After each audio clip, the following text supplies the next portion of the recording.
Olá, meus amores, tudo bem com vocês? Sejam muito bem-vindos a mais um vídeo. E hoje eu quero orar por você. Que Deus abençoe a sua vida, a sua família, a sua casa. Gente, algumas pessoas, às vezes, entra aqui por acaso, fala, eu tava assistindo, de repente apareceu o seu vídeo. Então, eu creio que é Deus mostrando, eu creio que é Deus que te trouxe aqui. Amém? Glória a Deus. Uma vez um amigo disse que chegou em casa, aí ele ligou a TV e colocou no YouTube. Aí o primeiro vídeo que apareceu para ele foi o meu.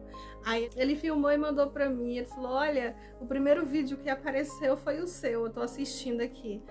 Eu falei, tá vendo? Foi Deus. Eu falei, foi Deus, Deus quer falar com você. Através dessa mensagem, Deus vai falar. Aí ele falou assim, a minha vizinha falou a mesma coisa. Eu falei, então, confirmação. Amém, glória a Deus. E hoje eu tenho uma mensagem abençoada que Deus falou no meu coração. Gente, hoje eu quero falar sobre medo. Não se deixe ser guiado pelo medo.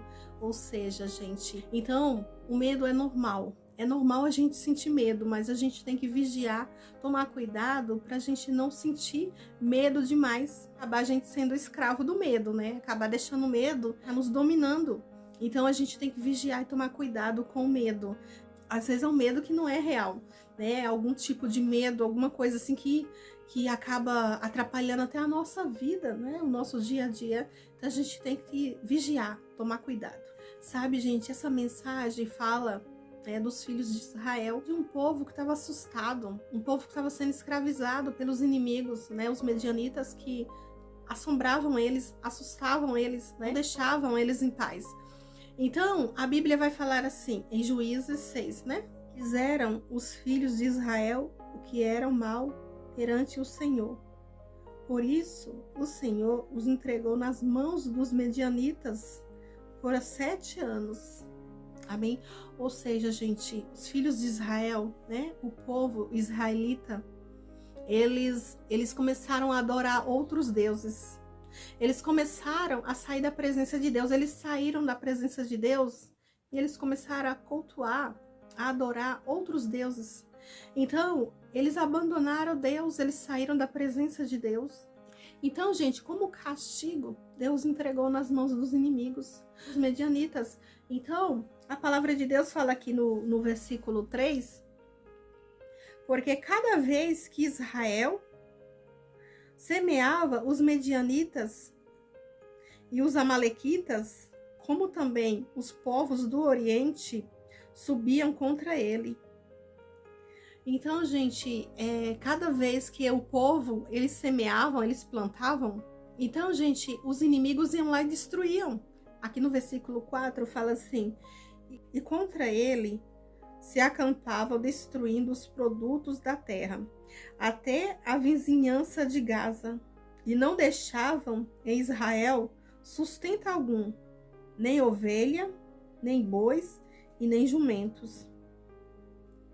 Ou seja, os inimigos, eles acabavam com tudo. Eles pegavam tudo dos filhos de Israel. Aquele povo ficava sem nada. Eles ficavam apavorados, com medo. Eles não tinham reação, não faziam nada, porque eles não tinham como fazer nada. Os inimigos eram muitos contra eles, então eles não tinham o que fazer. Então eles estavam ali sendo escravizados pelos inimigos durante 7 anos. 7 anos Deus deixou eles sofrendo nas mãos dos inimigos. Porque, gente, isso é o que acontece quando a pessoa se distancia de Deus. Quando a pessoa, ela se afasta de Deus, da proteção de Deus, que para de adorar, que para de buscar a Deus, é isso que acontece. A pessoa começa a padecer, começa a vir as lutas, começa a vir as tempestades, começa a vir as batalhas. E aí a pessoa começa a se perguntar, mas por que isso está acontecendo? O que está acontecendo na minha vida? Que não para de vir lutas, que não para de vir tempestades, O que está acontecendo? O que acontece é que você se afastou de Deus. O que acontece é que a pessoa parou de adorar a Deus, parou de buscar, parou de orar, se distanciou de Deus, porque Deus, ele continua no mesmo lugar. Deus, ele não se afasta de ninguém, ele continua no mesmo lugar. São as pessoas, são nós que nos afastamos de Deus. Mas como a gente se afasta de Deus é quando a gente para de buscar, quando a gente para de orar, quando a gente para de buscar o Senhor, aí automaticamente nós vamos nos afastando dele, distanciando do Senhor. E aquele povo estava sofrendo e Deus deixou eles sofrerem. Deixou eles sofrer por quê? Porque eles adoraram outros deuses e deixou Deus de lado. Parou de buscar o Senhor. E aqui no versículo 6, a palavra de Deus fala assim: assim Israel ficou muito debilitado com a presença dos medianitas. Então, os filhos de Israel clamaram ao Senhor. Viu? Bastou eles passar pelo aperto, né? Passar pela aquela tribulação, que eles já começaram a buscar o Senhor. Tá vendo? Deus permite. Porque, gente, Deus não deixou eles padecerem, porque Deus queria ver eles sofrerem. Não, Deus queria que eles acordassem. Deus queria que eles acordassem, buscassem a face dele. Então, os filhos de Israel clamaram ao Senhor. Aqui no versículo 7 fala assim: tendo os filhos de Israel clamado ao Senhor por causa dos medianitas, o Senhor lhes enviou um profeta, que ele disse: assim diz o Senhor, Deus de Israel, eu é que vos fiz subir do Egito e vos tirei da casa da servidão. Ou seja, então Deus falou para aquele povo: eu tirei vocês da escravidão, tirei vocês do Egito e vocês viraram as costas para mim, pararam de me buscar, pararam de me adorar. Ou seja, por mal agradecido, depois de tudo que Deus fez por eles, eles viraram as costas para Deus e começaram a adorar outros deuses.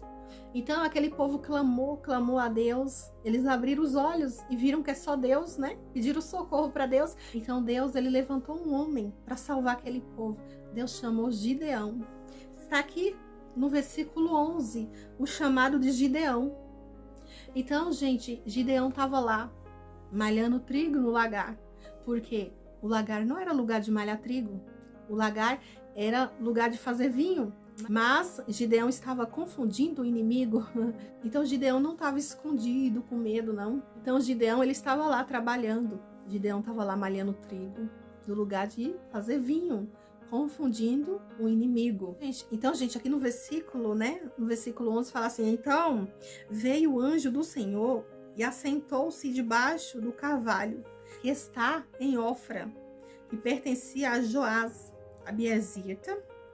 E Gideão, seu filho, estava malhando trigo no lagar para pôr a salvo dos medianitas.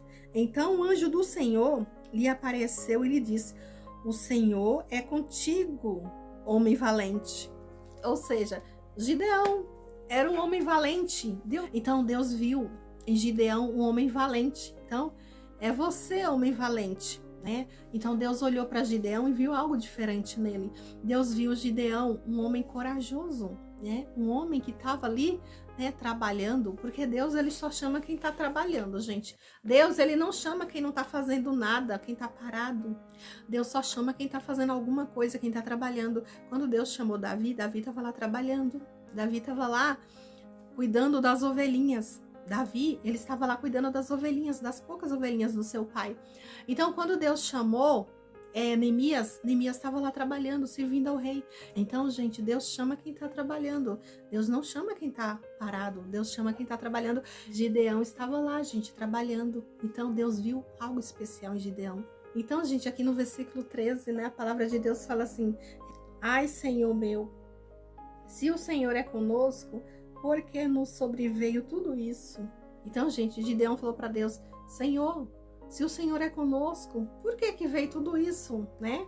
Por que está acontecendo tudo isso? Vou resumir para poder não ficar muito longa aqui, tá bom, gente? Então, mais adiante, a palavra do Senhor fala assim: o Senhor nos desamparou e nos entregou nas mãos dos medianitas. Ou seja, ele falou assim para Deus: o Senhor nos abandonou, nos entregou nas mãos dos medianitas, Senhor. Por que isso aconteceu? Por que está acontecendo isso com a gente? Então, no 14, a palavra de Deus fala assim: então se virou o Senhor para ele e disse: vai nessa tua fé e livra Israel da mão dos medianitas. Porventura, não te enviei eu? Ou seja, Deus falou para Gideão: vai nessa tua força aí, vai na tua fé. É você que vai livrar o povo, foi você que eu escolhi, foi você que eu chamei para livrar o povo das mãos dos medianitas, dos inimigos. Então Deus falou para Gideão, é você o escolhido, eu escolhi você, vai nessa tua força aí, ou seja, você é valente, você que é o escolhido. Então Gideão fala para Deus, eis que a minha família é a mais pobre em Manassés, e eu, o menor na casa do meu pai. Então Gideão se julgava incapaz, que a família dele era mais pobre, né, uma família humilde, ele era o menor da casa, né, o menos importante. Então ele quis dizer que ele não era nada, que ele não era ninguém. Mas é esse ninguém que Deus escolhe. É essa pessoa que se julga nada, que se acha um nada, que Deus vai escolher. É você que se acha incapaz, que não tem condições, que não vai conseguir, que Deus escolhe. Deus é assim. Deus, ele escolhe as coisas loucas deste mundo para confundir as sábias. Então Deus falou para Gideão, é você mesmo, Gideão, o escolhido. Foi você que eu escolhi. E vai nessa sua força, homem valente. Então Gideão foi escolhido por Deus para guerrear, para ajudar aquele povo, para salvar aquele povo dos inimigos. Eu vou parar por aqui, senão o texto vai ficar muito longo. Gente, eu gosto das histórias da Bíblia. Eu amo as histórias da Bíblia. Eu não sei você, mas eu amo e eu gosto da história da Bíblia. Então, gente, Deus escolhe não é quem tá preparado, quem tá se achando, né, capaz, não. Então, Deus escolhe aquele lá que se acha um nada, um ninguém. Então, é esse que é o escolhido de Deus, porque Deus, ele não escolhe capacitado. Ele capacita seus escolhidos e é você que ele vai capacitar. É você que se sente despreparado, que acha que não consegue, que não vai dar certo. É você que Deus vai escolher. É você.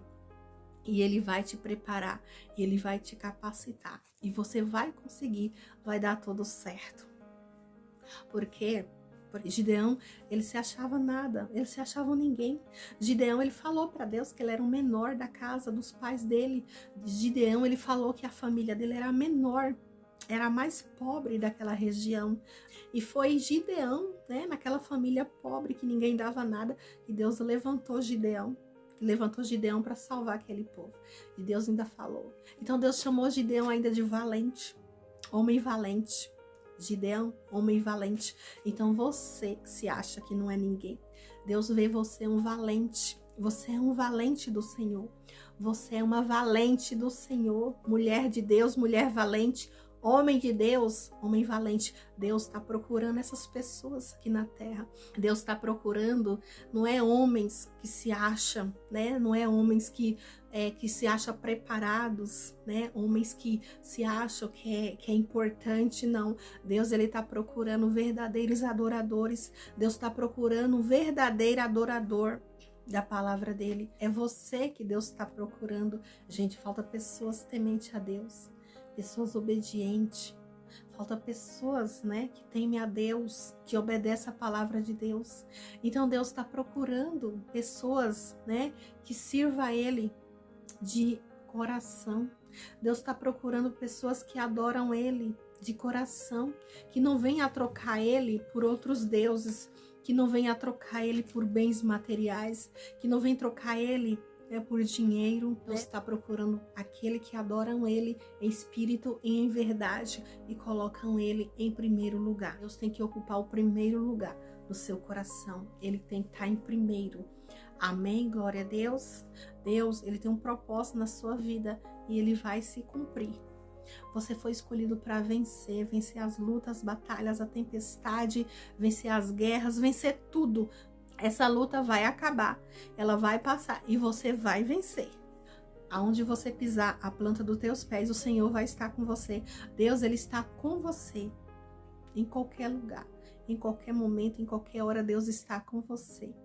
Basta você clamar o nome do Senhor, basta você não sair da presença de Deus, basta você estar sempre na presença dele, buscando ele, orando, né, todos os dias buscando a Deus, na presença dele, ele vai estar com você. Todos os dias ele vai estar com você, te guardando, te protegendo, guardando a sua casa, a sua família. Deus vai estar com você.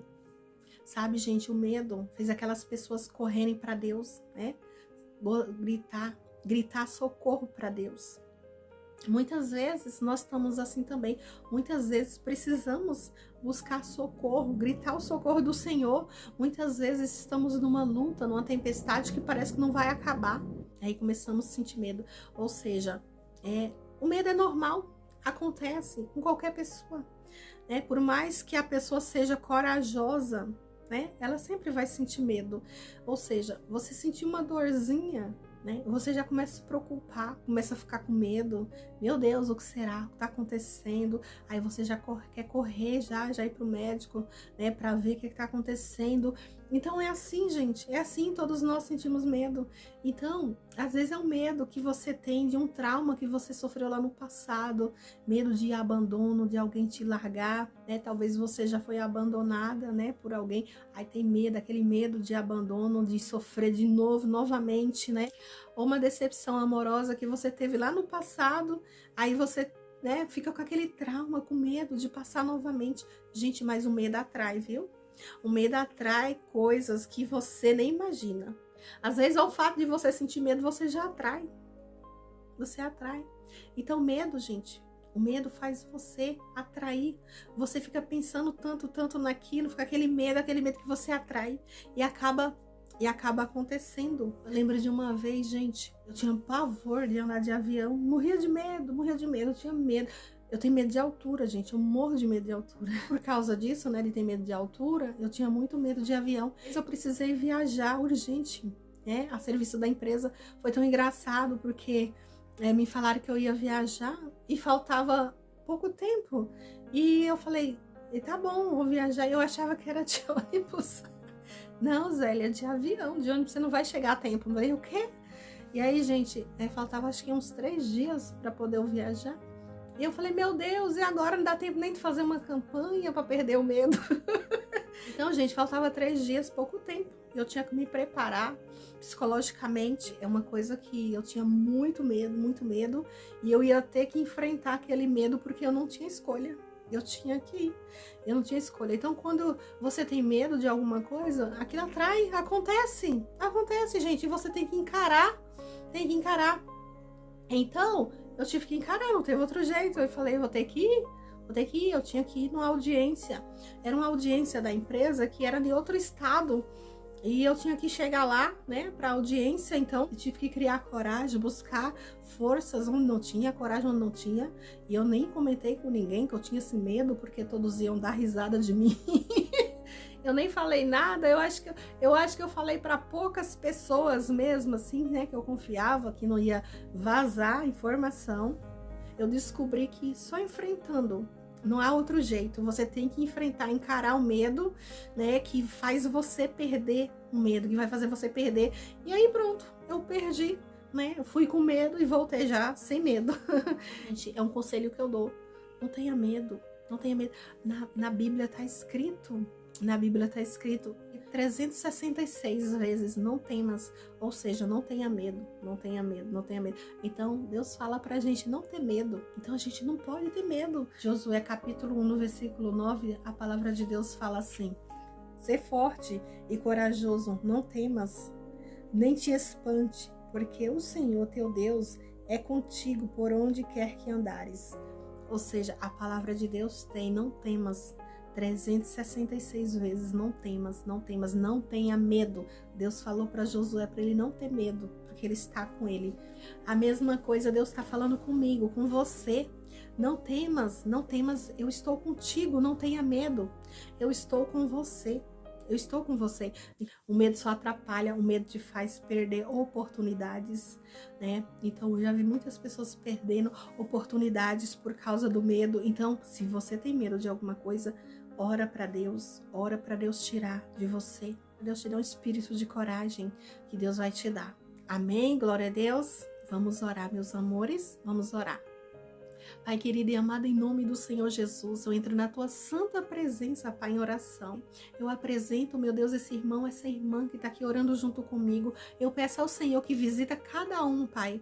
Cada um aqui, meu Deus, vai ao encontro de cada um. Meu Deus, toca em cada área da vida dessa pessoa, Pai, na área sentimental, na vida sentimental.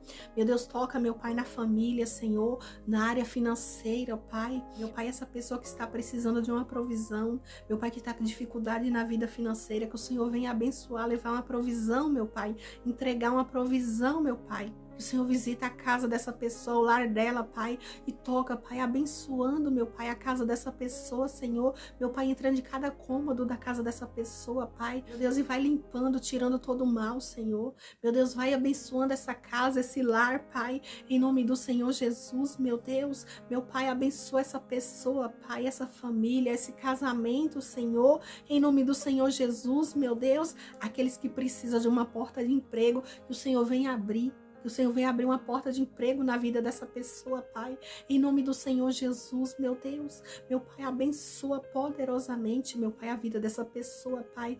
Essa pessoa, meu Deus, que clama, Senhor, por um socorro, meu Pai. Talvez essa pessoa esteja, meu Pai, com medo de alguma coisa, Senhor. Que o Senhor venha arrancar esse medo, meu Pai, dá espírito de coragem, tirar esse espírito de covardia da vida dessa pessoa, meu Pai, e dá um espírito de coragem, Senhor. Meu Deus, abençoa, meu Pai, a vida dessa pessoa, Pai. Em nome do Senhor Jesus, fortalece ela, Pai. Direciona ela, Senhor. Meu Deus, que o Senhor venha abrir janelas do céu e derramar bênçãos sem medidas na vida dessa pessoa, Pai. Que ela venha ter prosperidade, Senhor. Que ela venha ser, meu Pai, uma pessoa próspera, abençoada, meu Deus, em nome do Senhor Jesus, Pai. Essa pessoa que clama, Pai, por saúde. Meu Deus, que o Senhor venha tocar na saúde dessa pessoa, meu Pai. Meu Deus, restaura ela, Senhor. Entrega a cura, meu Pai. Sara essa pessoa, Pai, em nome do Senhor Jesus, meu Deus. Entrega a todos aqui nas tuas santas mãos. Eu te agradeço em nome do Pai, do Filho, do Espírito Santo de Deus. Amém. E vamos orar o Pai Nosso, a oração que Jesus nos ensinou. Pai nosso que estais no céu, santificado seja o teu nome, venha a nós o teu reino, seja feita a tua vontade, assim na terra como no céu. O pão nosso de cada dia nos dai hoje, perdoa as nossas dívidas, assim como nós perdoamos os nossos devedores. Não nos deixe cair em tentação, mas livra-nos do mal, pois teu reino e o poder, a honra e a glória, hoje e amanhã e para todos sempre. Amém. Amém, meus amores. Ficam todos com Deus. E até o próximo vídeo, se Deus quiser. Um beijo no seu coração.